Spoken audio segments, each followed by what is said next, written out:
मानवता का, इंसानियत का अपराध, फिर विधान का उनकी तरफ से, फिर ऋषि मुनि महात्मा रामायण गीता की तरफ से, आप कुरान की तरफ से गुनहगार।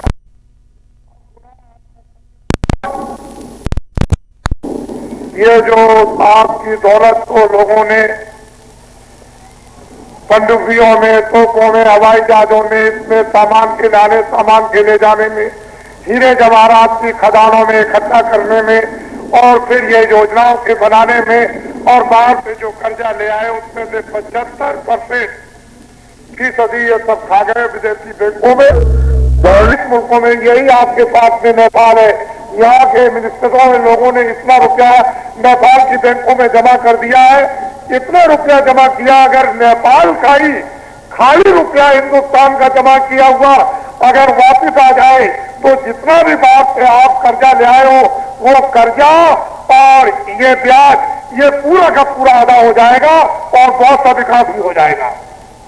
इतना यहाँ नेपाल में रुपया आपका जमा, जो भारत की गरीब जनता का आपने जमा किया है, और ये सब कुछ पता चल गया है। इसकी सबकी इंक्वायरी कौन कराएगा?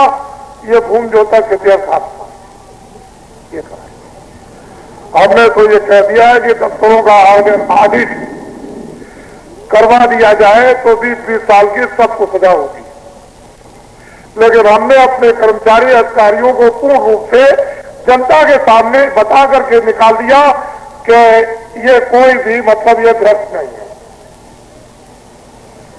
इनमें से कोई भी भ्रष्ट नहीं है, न कर्मचारी, न अधिकारी, न छोटे, न बड़े, न पुलिस के, और न पुलिस के अधिकारी, न इनकम टैक्स, न सेल टैक्स, और हमारे सेठ साहूकार भी नहीं है, और छात्र भी नहीं है, और हमारे कामगार भी भ्रष्ट है।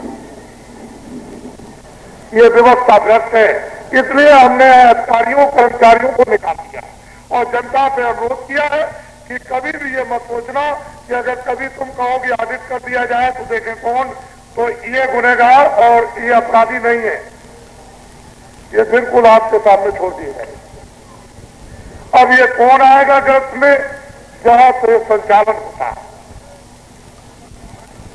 ये तो उनके ऊपर आकर के पड़ेगा कि आपने कर्मचारी अधिकारियों को काम क्यों नहीं करने दिया, तो कहीं ना कहीं तो बात फंसेगी आकर, लेकिन ये बिल्कुल निकल जाएंगे। हमने पूरी जनता को बता दिया और बराबर बताते रहेंगे, हमारा कोई भी कर्मचारी अधिकारी भ्रष्ट नहीं है और कोई भी भारतीय संविधान में, कानून में नहीं आता, क्योंकि अगर मंत्री गलती कराएंगे तो ये बेचारे रोजी रोटी अपनी कमाते हैं बाल बच्चों के लिए, इनका जरा भी दोष नहीं है, दोष उनका है जो करवा रहे हैं, बुलाएंगे नहीं, करवाने वाले का दोष, इनका कोई दोष। अगर इनके पास जमीन होती और जागीर होती तो सहकारिता की नौकरी छोड़ दो, लेकिन अब जमीन और जागीर नहीं है तो मैं कह भी नहीं सकता, फिर नहीं कह सकता, इसलिए कोई दोषी नहीं है। आप इस पर गंभीरता से आप विचार करो। अब आइए एक आपको पहले एक कहानी सुना दे। एक राजा का राज था, राजा के राज में प्रजा बड़ी सुखी थी। अपनी जगह बैठे ना बच्चों, राजा अभी बैठे ना तेल लगेगी, अभी बैठे ना तेल लगेगी। राजा के राज में प्रजा, अभी सब चीजें देखो, अभी देर है। राजा के राज में प्रजा बड़ी दुखी थी, सुखी थी, हर तरह से संपन्न थी, न्याय से, खुशहाली से, समृद्धि से, सोने से, चांदी से, कपड़ों से, अन्न से, व्यवहार से, उठने से, बैठने से, सेवा से, मोहब्बत प्यार से, सबसे सुखी थी। 2 बच्चे थे, राजा ने अपने बच्चों को महात्माओं के आश्रम में पढ़ने के लिए भेज दिया। अगस्त मास तो कोई सहयोग की बात, अगस्त मास राजा का दिन, प्रजा बहुत रोई, मेरा धर्मात्मा, मेरा बड़ा पुण्यात्मा, मेरा राजा बड़ा अच्छा राजा हमारा चला गया, अब हमारी देखभाल कौन करेगा? तो लड़कों को बुलवाया विद्वानों ने कि भाई बिना राज के रात को ठीक नहीं है, तो इसलिए एक काम करो कि अब भाई ये तो स्थान ग्रहण कर लो। तो जो बड़ा बच्चा था उसको बैठाया कि अब तुम राजा बन जाओ, ये तुम्हारी प्रजा और तुम राजा हो जाओ। राज तिलक कर दिया, गद्दी से बैठा दिया और सुना दिया प्रजा को ये राजा हो गया और तुम्हारी अब देखभाल करेगा। उस बेचारे को अनुभव तो कुछ था नहीं पूरा, क्योंकि अब महात्माओं के आश्रम में जब गए थे तो पढ़ा तो नहीं, बस थोड़े दिनों के बाद प्रजा दुखी रहने लगी, प्रजा में गड़बड़ी होने लगी, प्रजा रोने और चिल्लाने लगी। राजा बहुत कुछ सोचे कि मैं क्या करूं, मैं बहुत उपाय करता हूं लेकिन प्रजा को कोई सुख नहीं मिल रहा। तो होते होते प्रजा चिल्ला पड़ी, राजा खराब है, राजा खराब है, राजा खराब है। किसी ने कहा कि अरे भाई आपकी सारी प्रजा कह रही राजा खराब, एक महात्मा जी पहाड़िया पर रहते हैं तो तुम चले जाओ और जाकर के उनसे प्रार्थना करो कि हमारे राज पर संकट आ गया, तो इस संकट को किसी तरह से कृपा करके दूर कर दीजिए। राजा गया, बेचारा गया पहाड़िया पर, देखा वह महात्मा, उनको प्रणाम किया और कहा कि राजन तुम अब कैसे आए, इतनी देर तुमने कैसे की? चले महाराज मुझे तो मालूम था नहीं कि इस पहाड़िया पर कोई महात्मा रहते हैं कि तुम्हारे राज में, तुमको ये नहीं मालूम कि महात्मा रहते कि नहीं रहते, फिर तुम्हारा राज कैसा? चलो महाराज बड़ा संकट आया है, कृपा कर दीजिए हमारा संकट प्रजा का चला जाए। और सारी प्रजा रो रही, तो उन्होंने कहा अच्छा एक काम करो, किताबों में लिखा हुआ है कि प्रजा पर, परिवार पर, शरीर पर कोई संकट अगर आ जाए, चाहे राजा हो, तो भगवान नाम का जाप करा ले तो ये तकलीफ दूर हो जाएगी। जाओ अपने राज्य में बड़े बड़े विद्वानों की खोज करो और खोज करके महल में बैठा करके भगवान नाम का जाप करा लो, तो तुम्हारा और प्रजा का संकट कम भी हो जाए, हो सकता दूर भी हो जाए। राजा उधर से आया, अधिकारियों को दे दिया कि जाओ तुम चले जाओ विद्वानों की खोज करो। एक विद्वान मंदिर में जल चढ़ा रहे थे शिव जी के, जब बाहर निकल के आए तो देखा चंदन लगाओ, तुम्हारा आप कौन है? कह लगे मैं तो ब्राह्मण हूँ। कह लगे बस आप ही की तो तलाश के लिए मैं आया था, और चलिए चलिए राजा ने आपको याद किया है, जल्दी चलिए आप, आपको और कुछ नहीं करना, राज पर संकट आ गया, भगवान नाम का जाप कर दो, आपको दक्षिणा मिलेगी। जब वो गए तो सब सामग्री देकर के जाप करने के लिए बैठाया, तो ब्राह्मण बोले, कह लगे भाई ठहर तो जाओ, जरा हमको सोच लेने दो कि हम शंकर की का जाप करें कि राम का जाप करें कि कृष्ण का जाप करें कि देवी का जाप करें कि गंगा जमुना का। कुछ देर तक वो सोचते रहे, जब उनकी समझ में कुछ नहीं आया तो धीरे से वो बोलने लगे कि क्या जाप करूं क्या न करूं, कौन सा जाप करूं कौन सा न करूं, किस नाम का जाप करूं किस नाम का न करूं। धीरे धीरे बोलने लगे कि क्या जाप करूं क्या न करूं, क्या जाप करूं क्या न करूं, क्या जाप करूं क्या न करूं, क्या जाप करूं क्या न कर जाप। ये भगवान नाम का जाप होने लगा। तब तक किसी ने कहा राजन एक विद्वान को और बैठा दीजिए तो राज का संकट जल्दी दूर हो जाएगा। तो अधिकारियों को भेज दिया, एक ब्राह्मण को और पकड़ ले आए। कहेंगे महाराज आपको दक्षिणा मिलेगी, आपको क्या करना, भगवान नाम का जाप करना, राज पर संकट आ गया वो दूर होना चाहिए। दूसरे ब्राह्मण आए, जब वो बैठ गए तो कहा महाराज अब जाप कीजिए। उनका भाई ठहर जाओ, उनसे जरा होशियार थे, उन्होंने सोचा कि भाई ये कितने दिनों से जाप कर रहे हैं, तो कई दिन उनको लग गए, ये किस नाम का जाप कर रहे हैं। तो वो धीरे धीरे कहते थे क्या जाप करूं क्या न करूं, क्या जाप करूं क्या न करूं। तो दूसरे विद्वान कहने लगे जो ये करे तो मैं करूं, जो ये करे तो मैं करूं, जो ये करे तो मैं करूं, जो ये करे तो मैं करूं, जो ये करे। तब तक किसी ने कहा कि राजन अगर एक विद्वान को और बुला करके बैठा दो तो राज संकट जल्दी दूर हो जाएगा। तो दौड़े अधिकारी दौड़ाया तो तीसरे ब्राह्मण को और पकड़ लाए। वो दोनों से होशियार, उनसे कहा महाराज आपको अच्छी दक्षिणा मिलेगी, भगवान नाम का आप जाप कर दीजिए। तो जब बैठ गए तो उनका भाई ठहर जाओ, मुझे सोचने दो, विचारने करने दो, जाप करने के लिए तुम्हें आए। उन्होंने सोचा कि पहले वाले विद्वान क्या जाप कर रहे, तो पहला कहता कि क्या जाप करूं क्या ना करूं, दूसरा कहता है जो ये जाप करे सो मैं करूं, तो तीसरा कहता है कि धांधली कब तक चलेगी, ये धांधली कब तक चलेगी, ये धांधली कब तक चलेगी, ये धांधली कब तक चलेगी। तब तक किसी ने कहा राजन तुम्हारे राज का सब नाश हो जाएगा। अरे 3 विद्वान जाप के लिए नहीं बैठाए जाते हैं, ये निर्दोष हो जाएगा तो राज में संकट हो जाएगा। चौथे विद्वान को जल्दी खोजो और उसको ले आओ, तब राज संकट जाएगा। तो 2 बड़े अधिकारी चौथे को पकड़ ले आए।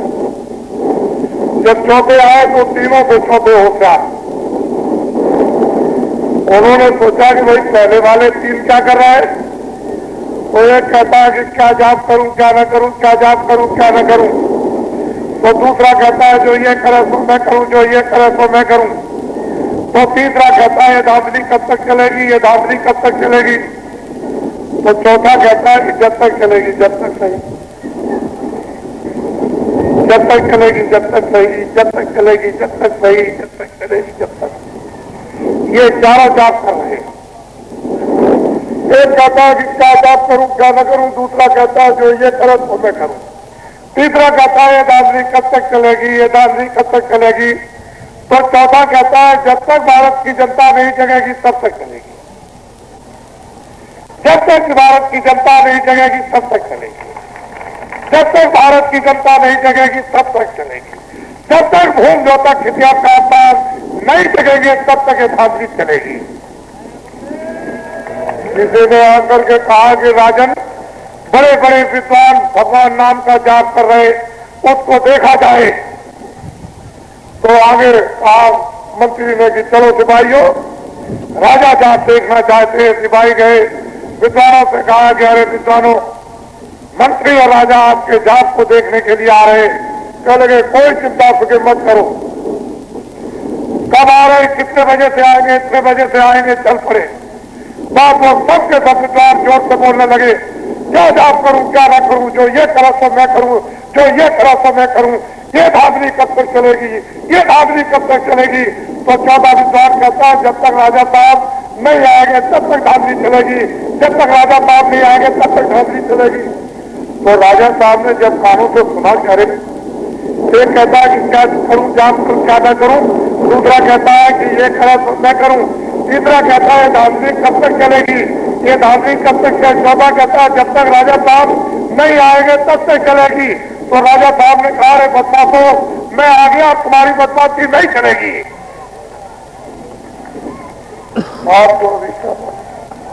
आप लोग घबराओ मत, ठहर जाओ, वही बैठे रहो।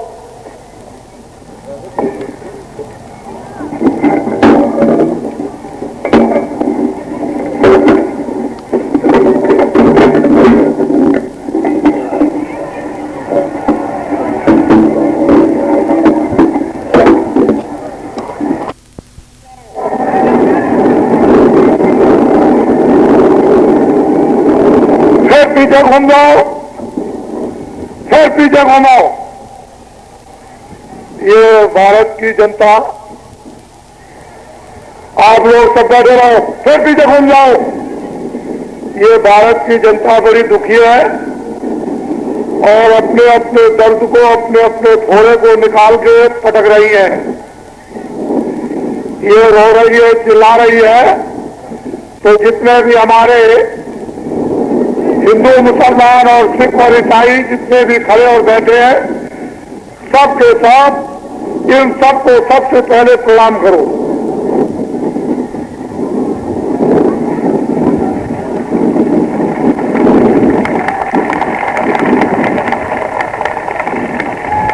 और कार्ड वालों, तुम्हारा काम गांव गांव में जाने का यह है कि तब तुम गांव में जाओ, घूम जोता खेतिया खास खास ये संदेशा लेकर के और वैचारिक क्रांति का जब संगठन बनाओ और जब आप झंडा पकड़ाओ, प्रस्ताव को पास करवाओ और उस समय पर अध्यक्ष उपाध्यक्ष मंत्री बनाओ, तो सबसे पहले गांव में जाने का कोई बुजुर्ग मिल जाए, छत्री मिल जाए, ब्राह्मण मिल जाए, कोई बुजुर्ग मिल जाए, तो टाट वालों को सबसे पहले पैर छूना चाहिए। पहला काम तुम्हारा ये है। और कभी भी तुम किसी अधिकारी के सामने और कोई भी छत्री मिल जाए, ब्राह्मण मिल जाए, पुरोहित मिल जाए, उसके सामने तुम कभी कुर्सी पर मत बैठना। तुम्हारी कुर्सी ये जमीन है, खड़े हो जाओ, फिर पीछे घूम जाओ। ये जो बैठे विराजमान है, ये आप सब आपके क्षेत्र के और के भी है, तो आप पहले इनको भी प्रणाम करो।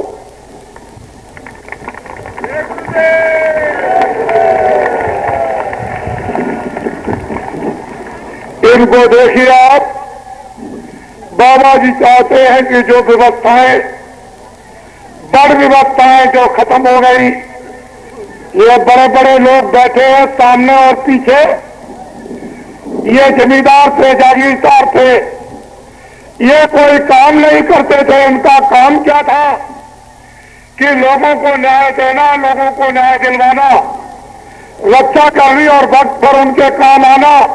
तो चोरी नहीं, डकैती नहीं, कोई लूट और पाट नहीं, कोई झूठे मुकदमे, झूठी गवाहियां नहीं। ये इनका काम था ब्राह्मण और क्षत्रियों का। इन्होंने अपने दायित्व को, अपने कर्तव्यों को फेंक दिया और एक झोला लेकर पीछे पीछे, जो राम ने वरदान दिया था, जब भगवान राम जा रहे थे वनवास को, तो नर नारियों के साथ में विदा करने के लिए हिजड़े भी गए। भगवान राम ने कहा कि नर नारी तुम अयोध्या लौट जाओ, हम जल्दी वापिस 14 बरस पूरे करने पर आ जाएंगे। तो नर और नारी तो चले गए, लेकिन अयोध्या के हिजड़े नदी के किनारे पड़ गए। जब भगवान राम लौट कर आए और नदी पार करने लगे तो वहां बहुत लोग पड़े हुए। पूछा, तुम लोग कौन हो? क्या सरकार हमको अयोध्या भेज रहे, यहां कैसे पड़े हुए हो? कि सरकार आपको विदा करने आए थे, जब आप वनवास 14 बरस के लिए जा रहे थे तो गए क्यों नहीं? कि सरकार आपने नर नारियों को आदेश दिया था कि तुम अयोध्या लौट जाओ, हम न नर है न नारी, तो हम सरकार बगैर आपके आदेश के पर भी, आपका आदेश नहीं हुआ तो यही पड़ गए। तो उन्होंने कहा, अच्छा तो तुम 14 बरस से हमारी तरह तुम तपस्या करते रहे कि सरकार पूछ लीजिए आप। कह लगे, जाओ हम बहुत प्रसन्न और खुश हो गए, हम तुमको ये वरदान देते हैं कि जब कलयुग आएगा तो दिल्ली का राज तुम हिजड़ों को दे दिया जाएगा। तो ये क्षत्रियों की आन और शान खत्म हो गए हैं। क्षत्रियों और ब्राह्मणों, हम चाहते हैं कि तुम्हारा खून बिल्कुल शुद्ध और साफ हो जाए और खून में ताकत आ जाए और तुम्हारी मूछ शेर की लग जाए, शेर की मूछ लग जाए।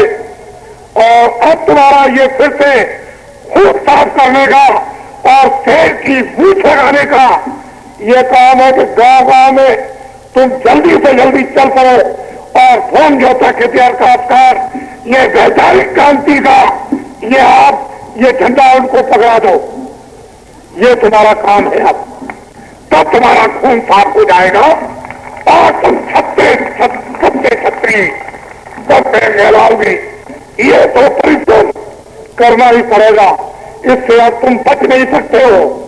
ये तुम्हारे लिए बहुत सस्ता है और इससे भी आज कठोर काम आएगा, फिर तुम क्या करोगे?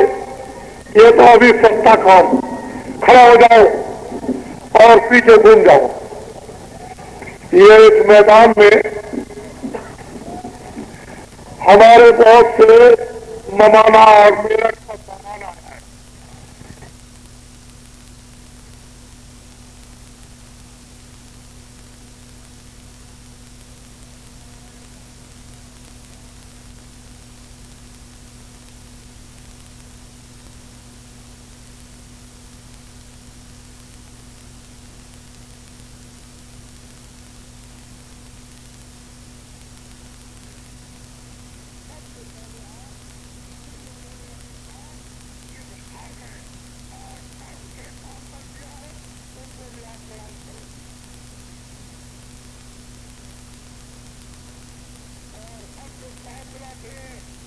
एक नए पैसे की गलती नहीं, और जो कुछ भी आपने सामान दिया है उसका आपको पूरा जो वादा किया है कि हम किराए पर देते हैं, पूरा किराया आपको मिलेगा। किसी को किसी चीज की घबराने की जरूरत नहीं। जब तुम आश्रम पर आओगे, बाबा जी तो कहीं बैठे रहे, तो हमारे नाम से लाखों रुपए का सामान ला सकते हो, लेकिन लोग जानते हैं कि एक नए पैसे की गलती नहीं। खड़े हो जाओ, फिर पीछे घूम जाओ और फिर तेजी से पीछे घूमो। ये हमारे अधिकारियों ने बहुत मेहनत की, कर्मचारियों ने, और हमारे जो स्कूल का ये मैदान है छात्रों का, उन्होंने शायद लोगों ने ये सोचा हो कि बाबा जी इस मैदान में कोई अपना झंडा गाड़ लेंगे और हम लोग फिर वैसे ही रह जाएंगे। और उन्होंने जो योगदान दिया है वो बहुत सराहनीय है। इसलिए हम उनसे अपील और प्रार्थना करेंगे अच्छे से अच्छे काम के लिए इसी तरह से हमारे अध्यापक, हमारे आचार्य, हमारे कर्मचारी, हमारे अधिकारी और हमारे जो भी संबंधित सेठ साहूकार वो ऐसे काम में मन से, वचन से, इशारों से, हाथ से, पैर से, कलम से, कागज से वो इसी तरह की सराहनीय अपना योगदान अवश्य ही देते रहेंगे। आप उन सबको प्रणाम करो। ये उन सबको प्रणाम कर रहे हैं जिन्होंने इसमें मैदान में योगदान दिया। खड़े हो जाओ। ये हमारी माताएं आई है जिनसे तुम पैदा किए हो, इनको प्रणाम करो। ये हमारी माताएं हैं, तुम इनसे पैदा हुए, इनको प्रणाम करो। इनके सामने सब वादा कर रहे हो, ये वादा एक भी झूठा नहीं होना चाहिए, क्योंकि ये वादे और प्रतिज्ञा इनके सामने तुम बस समझ लो। जिन्होंने इनके सामने का वादा पूरा कर दिया बस समझ लीजिए, वो विजय प्राप्त कर जाएगा। और माताओं के सामने का जिसने वादा पूरा नहीं किया वो समझ लीजिए आप कि चला गया। जैसे सोने की लंका रावण की चली गई वैसे ही।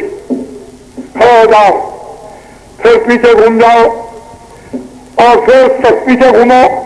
मैं जरा सबका दर्शन करूंगा क्योंकि सब बच्चियां और बच्चे हैं, सोचते बाबा जी दूर खड़े हुए हैं तो जरा नजदीक से देख ले।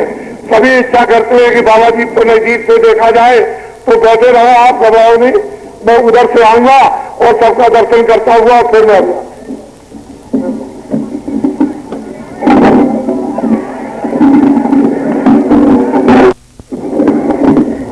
आपके दर्शन के लिए चल पड़े हैं बाबा जय गुरुदेव जी महाराज। हस्तिनापुर की ऐतिहासिक धरती पर हम सभी लोग उस प्रभु को याद कर रहे थे जिसने जुल्म और अत्याचार को खत्म करने के लिए महाभारत की भी रचना किया था।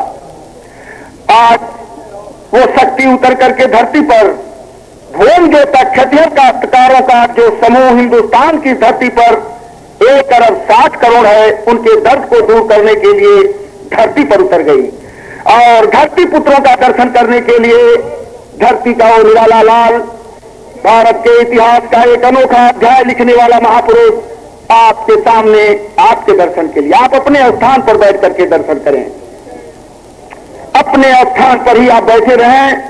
बाबा जय गुरुदेव जी महाराज अत जला करके आपका दर्शन कर रहे हैं और आप उनके दर्शन से जो लाभ उठा रहे हैं ये तो इतिहास और वक्त बतलाएगा।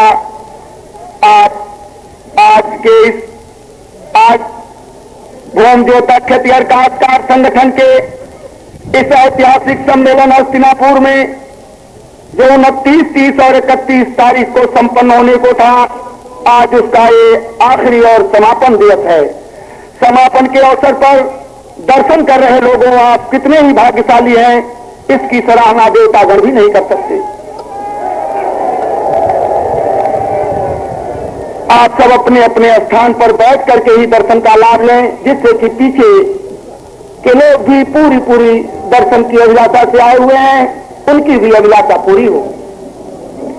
बाबा जय गुरुदेव जी महाराज ने जो आप माताओं के सामने अपने भक्तों से जो प्रतिज्ञाएं कराई, देश के कर्मचारियों, अधिकारियों, सेठ साहूकार, नौजवानों और देश के भूम जो क्षत्रिय काश्तकारों के संबंध में वो माताओं के सामने की हुई प्रतिज्ञाएं ये पूरा करेंगे।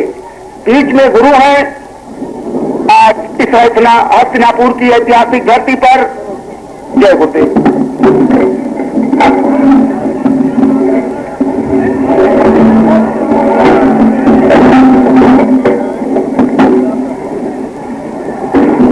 आप सब लोग चुप रहो, बहुत ही ध्यान से सुनो।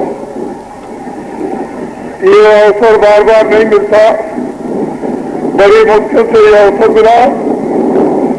इनकी तरफ तुम लोग सबके सब बैठ जाओ। सबके सब बैठ जाओ, बैठो जंगलवासियों, बैठ जाओ, बैठ जाओ, बैठ जाओ बच्चों, बैठ जाओ बच्चियों, बैठो, खड़ी मत रहो, बहुत ही ध्यान से सुनो। पहले वो लोग इस बात को अच्छी तरह से सुन लें कि लखनऊ में कोई भी कार्यक्रम फरवरी में नहीं होगा। लखनऊ में कोई कार्यक्रम फरवरी में नहीं होगा। अगले महीने में कोई कार्यक्रम लखनऊ में नहीं होगा। मैं 13 फरवरी और 22 फरवरी के बीच में जा रहा हूं आपके सौराष्ट्र में, भावनगर के पास जहां पर सोमनाथ मंदिर है, वहां भूमजोता खेतिहर खासकर लोगों ने वहां आह्वान किया है और बड़ी संख्या में जहां सोमनाथ मंदिर है सौराष्ट्र में, उसी के पास में ये कार्यक्रम होगा। लेकिन तारीख उसकी 13 और 22 फरवरी के बीच में वो तो उसकी घोषणा मैं कल हो सकता है करूंगा, लेकिन आपके लिए तो उसमें कुछ नहीं, तो बड़ी दूर है और आप तो वहां जा भी सकते हो, ये मई के लोगों के लिए है। मैं लौट करके वापस आऊंगा तो मथुरा में होली का कार्यक्रम मथुरा में होगा और 13 फरवरी को उत्तर प्रदेश के सभी जिलों में भूमजोता खेतिहर खासकर संगठन का वैचारिक ये सम्मेलन होगा। एक ही तारीखों में, चाहे 60 जिले हो चाहे 55 जिले हो, एक ही तारीख में पूरे उत्तर प्रदेश के जिले में भूमजोता खेतिहर खासकर संगठन का सम्मेलन होगा। और 22 फरवरी को जो आगे महीना आ रहा है आज के बाद में, 22 फरवरी को उत्तर प्रदेश की सारी तहसीलों में, जितने भी उत्तर प्रदेश में तहसीलें हैं, उन सभी तहसीलों में एक ही तारीख को भूमजोता खेतिहर खासकर संगठन का सम्मेलन वैचारिक क्रांति का होगा। इसको याद रखेंगे अच्छी तरह से। होली का कार्यक्रम मथुरा में होगा। उसके बाद जब मार्च का महीना लग जाएगा तो मैं फौरन अभी उड़ीसा में जा रहा हूं, जहां भूमजोतकों का बड़ा विशाल कार्यक्रम यानी उड़ीसा में 7 जिलों में बड़े जोरों से चल रहा। वहां लोगों ने आह्वान किया है कि आप वहां पर जल्दी से आ जाइए। बहुत ध्यान से बात को सुने अच्छी तरह से। ये आज अंतिम दिन है। 29 और 30 और 31 जनवरी को आपके हस्तिनापुर में ये तीनों दिन कार्यक्रम आपके समक्ष में। मैं इतने समय में बहुत कुछ तो आपको नहीं बता सकता और इतना आप समझ भी नहीं पाओगे, लेकिन फिर ये बात सभी जितने भूमजोता खेतिहर खासकर आए हुए हैं जो खेती का काम करते हैं वो कान खोल के सुन ले।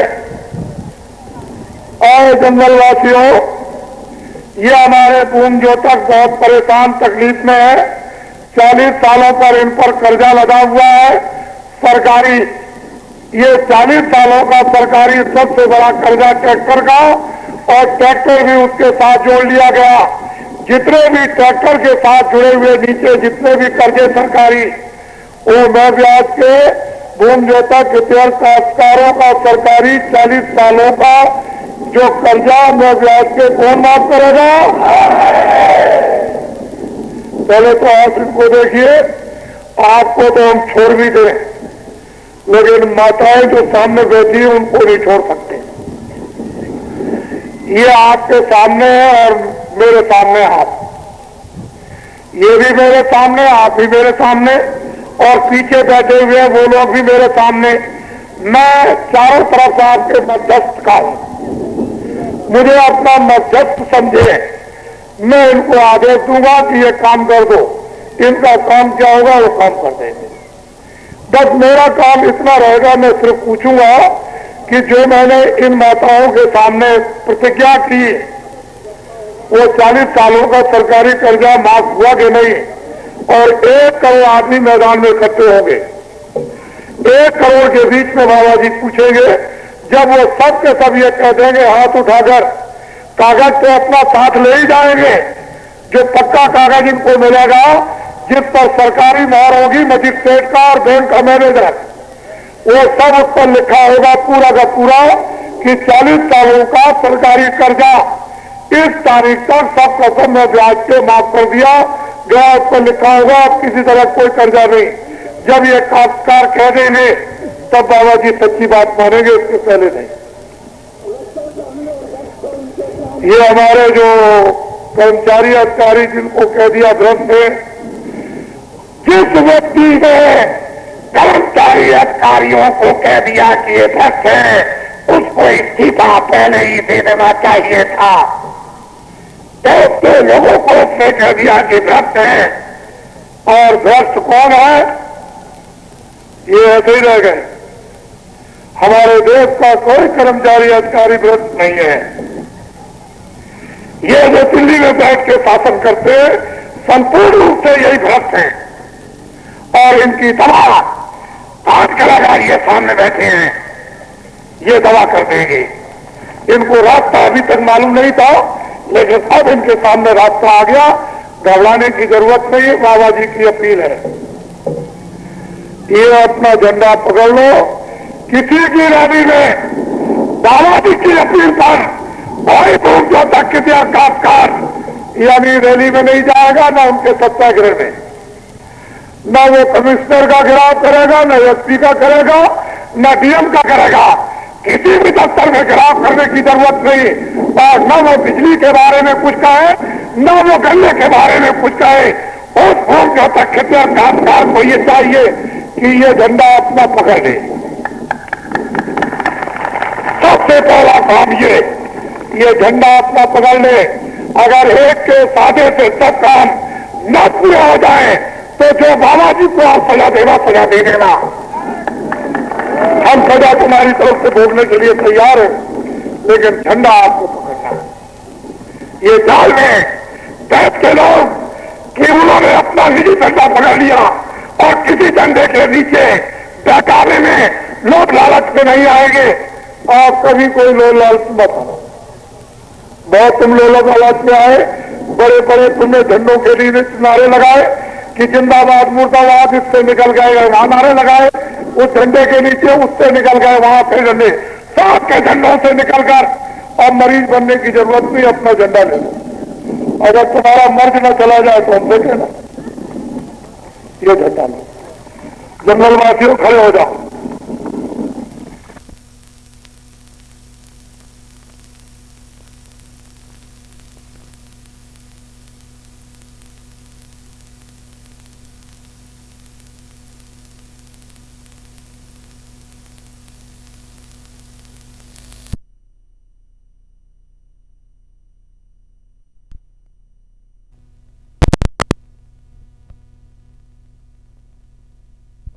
मरीज नहीं है,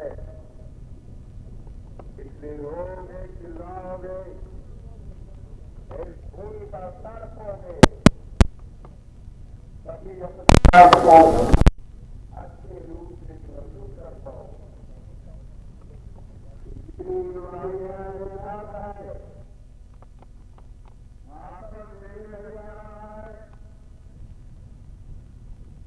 क्योंकि ऐसी एक जिसे भारत के बड़े बड़े ऋषि मनीषी योग करके ही जान पाए हैं। इसलिए विश्वविद्यालय इस रोग को जान लेगा असंभव है। शासन करने वाले इस रोग को जान लेंगे असंभव है। रामायण गीता जो पाठ करते हो, रामलीला खेलते हो, उस रावण के रूप को और भारत की जनता का जो रुदन है उसको समझने आसान नहीं है। इसलिए रुलाई यही नहीं पर है, यह हस्तिनापुर है जहां से केवल उत्तर प्रदेश की दवा नहीं होती है, सारे दुनिया का मर्ज समाप्त किया जाता, वहां हम खड़े हैं। इसलिए विश्वास होना चाहिए। हम अपने अस्पताल में आ चुके हैं, ये हस्तिनापुर है, बड़े बड़े लोग यहाँ रोए हैं, लेकिन निराकरण हुआ है। इसलिए स्वामी जी बैठे, मुझे बोलने यहाँ नहीं आता है। फिर हस्तिनापुर में कभी उत्पात शुरू होगा, कभी भारत की आत्माएं संकल्प करेगी हम उनके बीच में रहेंगे। गुरु के सामने चेले को बोलने भी नहीं आता है, और जो बोले वो भी भूल जाता है। लेकिन मुझे ये याद है, आज 25-30 साल हुआ हिंदुस्तान की कोई ऐसी धरती नहीं जहां विचरण न किए हों। पूरी हिंदुस्तान की रिपोर्ट, एक्सरे रिपोर्ट मेरे हाथ में है। गांव गांव चल के देखा है, जो रोग देखा है वो दवा भी बनवा लिया होगा। केवल आपके सहयोग की जरूरत है। जैसा वैद्य का है, जैसा गुरु का है, वैसा ही कर दोगे तो हिंदुस्तान का रुदन नहीं, सारे दुनिया का समाप्त हो जाएगा। तो हम तो यहाँ बोलने नहीं आए हैं। कल फिर कुछ आप लोग अभी ठीक से रोने नहीं आए आपको, क्योंकि कहीं कहीं मदद आपकी हो जा रही है। कहीं दफ्तर में जाते हो तो कुछ दे लेके छूट जाते हो, काम बन जाता है। आगे एक समय भयानक आएगा, ले लेंगे भी काम नहीं करेंगे, तब इस बोरे वालों की जरूरत होगी। इस देश में हमेशा शेर चला जाता, अपनी औलाद छोड़ के गया होगा। जब शेरों की औलाद इस धरती पर खत्म नहीं होती है, तो महापुरुषों की औलाद भी इस धरती पर बैठी होगी। लेकिन आपके रुदन की इंतजारी में है। अगर राम रावण का पहले ही बंद कर देते तो अयोध्या लौट के भी नहीं आते कि वो ब्राह्मण था। इसलिए रो, मार खाओ। अभी ज्यादा रुलाई नहीं आई है, क्योंकि स्पीचों से मैं यह समझा हूं सच्चा दर्द भी नहीं उत्पन्न हुआ है, कुछ बाकी हो। इसलिए आपकी दवा चंदा चलाना नहीं है, आपका दवा गाली देना नहीं है। आपकी दवा जो अधिकारी मेरे बेटे और बाप की शक्ल में काम कर रहे हैं उनको मारना नहीं है। ये दवा कॉलेज यूनिवर्सिटी को फूंक कर लड़कों को बेकार करने की नहीं है। ये दवा बच्चों में आज लगाने की नहीं है। यह हड़ताल करने का समय नहीं है, क्योंकि आजादी भारत की जनता को दी गई। पार्लियामेंट को गुलाम बना देना भारत की जनता को आजादी का निशाना है। तो पार्लियामेंट आजाद हो गया है, नौकर आजाद है, और तुम बादशाह होते थे जिनके आज हाथों में वो ताकत है जो राम के भाई में ताकत नहीं, वो भारत की जनता के हाथ में ताकत है। तुम बैठे हुए हो।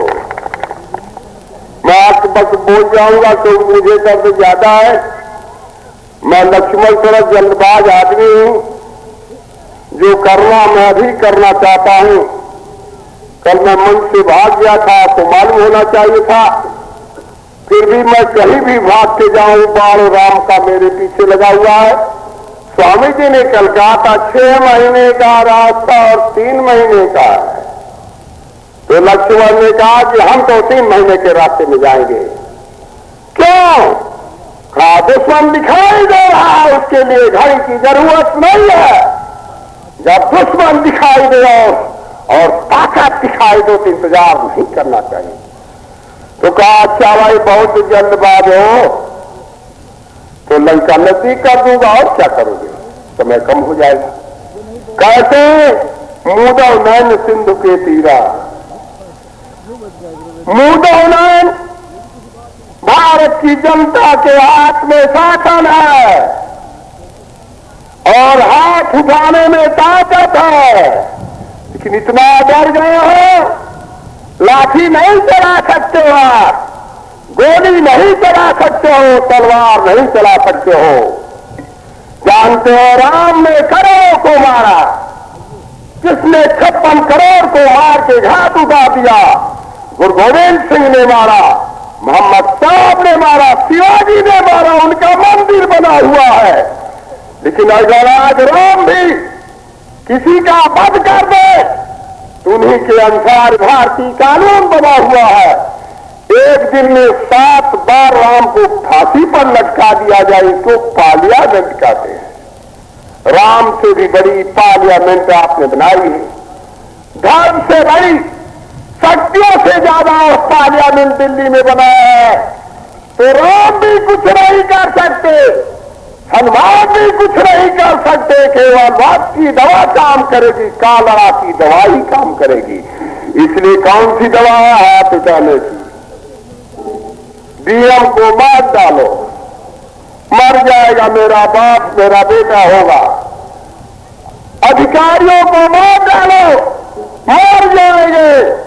लेकिन व्यवस्था के लिए सरप्लस डीएम अभी बैठे हुए हैं, अगर मर जाएंगे यहां पर अधिकारी, डीएम मर जाएगा तो हेलीकॉप्टर से लखनऊ से 2 मिनट में या मुरादाबाद या मेरठ का चार्ज ले लेगा, फिर आ जाएगा।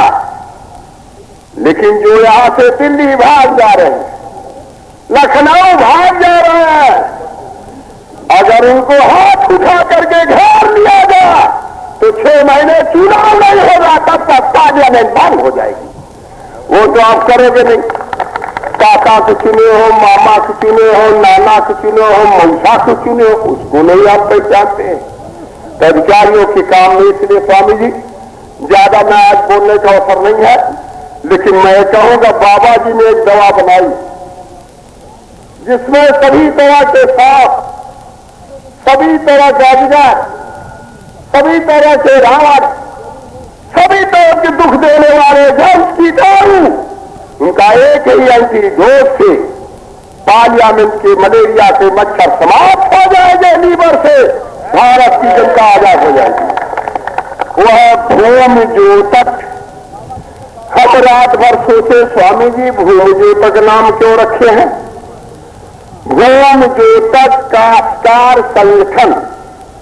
तो भू से हमने रात को देखा, भू से भू, भूमि ज्योतक से भू, खेतिहर से खेत, काश्तकार से का और संगठन से संगठन।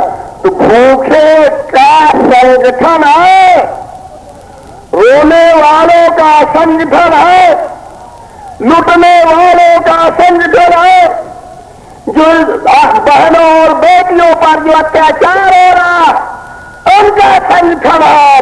भूमि ज्योतक खेतिहर काश्तकार ये संगठन सूत्र है पानी जी का 14, जिसमें ग्रामर की धारा बहेगी, जिसमें सभी खुश हो जाएंगे। तो आप सब लोगों को हाथ उठाना होगा। डरोगे तो नहीं हाथ उठाने में, केवल भय निवारण करना चाहिए। क्योंकि कोई कहेगा अगर हाथ उठाओगे तो हाथ काट लूंगा, तो 2 हाथ रखो, बायां वाला उठा लेना वक्त पर। अगर एक काटे तो बायां बायां काटे, दोनों हाथ दोनों है कि नहीं? जब बाया दाया दोनों उठा सकते तो कैसे कटेगा? इसलिए एक भूखे का संगठन जो हमारा भूमि ज्योतक खेतिहर का संगठन बना है, इसमें गुरु ने फ्लैग लगाया है। वो फ्लैग लगा जो महाभारत में भी लगा था। उस फ्लैग के नीचे, उस झंडे के नीचे हिंदुस्तान की जनता सभी भूखे नंगे हैं, सभी रो रहे हैं। इसलिए सबका संगठन अपने हाथ में झंडा उठा ले, बोले नहीं, कुछ कहे नहीं। मैं आपको विश्वास दिलाता हूं 6 महीने बाद हिंदुस्तान के नेता मलेरिया मच्छर के अपने आप आउट हो जाएगा, देश आजाद हो जाएगा। बोले कोई केस तो नहीं चला हमारे पास, मुकदमा तो नहीं चलेगा, जज फांसी तो नहीं देगा, अधिकारी गाली तो नहीं देंगे। इसको कहते हैं दवा। बोलो मच्छरघात। इसलिए आप सब लोग और भाई लोग आज व्रत में आप हाथ से डरते हो तो झंडा गाड़ दो। गांव गांव में ये भूमि ज्योतक खेतिहर काश्तकार संगठन का झंडा गांव गांव में दौड़ दौड़ के कोल ढीलो बंदों की तरह गाड़ दो। मैं समझता हूं जिस गांव में झंडा जला रहेगा वहां कोई ही बिगाड़ने वाला नेता नहीं जाएगा, अपने आप वोट पड़ जाएगा। चलो वोट भी नहीं डालना। इतनी सस्ती दवा राम भी नहीं कर सकते, हनुमान भी नहीं कर सकते, गुरु गोविंद सिंह भी, प्रोफेसर भी नहीं कर सकते, क्योंकि लड़कों को वो भी नहीं पढ़ा, वो भी मलेरिया के मच्छर हो गए हैं। तो सब जगह मारपीट हो गई है। तो स्वामी जी की साधना में, उनके आनंद में, उनकी सच्चाई में, उनके बाहुबल में, उनके इशारे में भारत की जनता अगर हाथ उठा देगी तो मैं आप हस्तिनापुर में मैं आपको विश्वास दिलाता हूं, ये हमारा झंडा हिंदुस्तान में नहीं रहेगा, बल्कि लंदन के गली में खड़ा रहकर के शहीदों का बदला लेगा। इसलिए मत लड़ो, ये घर की लड़ाई है। मत मारो, ये घर की लड़ाई है। अधिकारी मत सताओ, घर की लड़ाई है। नेता अपने आप मान जाएंगे, वो घर की लड़ाई है। मंत्री अपने आप डोल जाएंगे, कठिन काम हो जाएगा। इसलिए पार्लियामेंट में पूरी हलवा रख दिया और गांव में बेवकूफी रख दिया, शहरों में बेवकूफी मारपीट रख दिया। क्योंकि जो पार्लियामेंट में जाता है, अगर कहा जाए कोई भी प्रधानमंत्री बनेगा, उसको 5 साल के बाद गोली से उड़ा लिया जाएगा, बोलो कोई वोट लेगा? तो कठिन काम है वो। इसलिए स्वामी जी ने 1 करोड़ बोरेवालों को कफन पहना दिया है। इसे दूरदर्शी योजना बनाई गई है, जिसमें फकीर ने करोड़ों लोगों को खाते पीते वालों को बर्बाद दे दिया है। 1 करोड़ बोरे वाले शहीद भारत की जनता के सामने खड़े, अगर रोज गोली मारी जाएगी तो भी एक गर्दन जाएगा, दूसरा पार्लियामेंट जाएगा, काम जारी रहेगा। ये शहीदों का देश है। तो स्वामी जी सुनते होंगे, मुझे डर लग रही भाई, और मैं किसी से डरता होता नहीं। आप जानते हैं, हम लोग जो बंदर बैठे हैं, भारत के प्रधानमंत्री, जितने भी मंत्री जंत्री तंत्री, वो सब आकर अब क्या ये क्या है, मुझे दिखाई नहीं दे रहा क्या? अरे बाप रे बाप, मैं जा रहा हूँ, आदेश आगे भाई। तो एक बार हाथ उठा लो जरा, आदेश के पहले हाथ उठाइए, व्रत करिए भी जाकर के गांव गांव में झंडा गाड़ दो, होने की जरूरत है, देश आजाद हो जाएगा।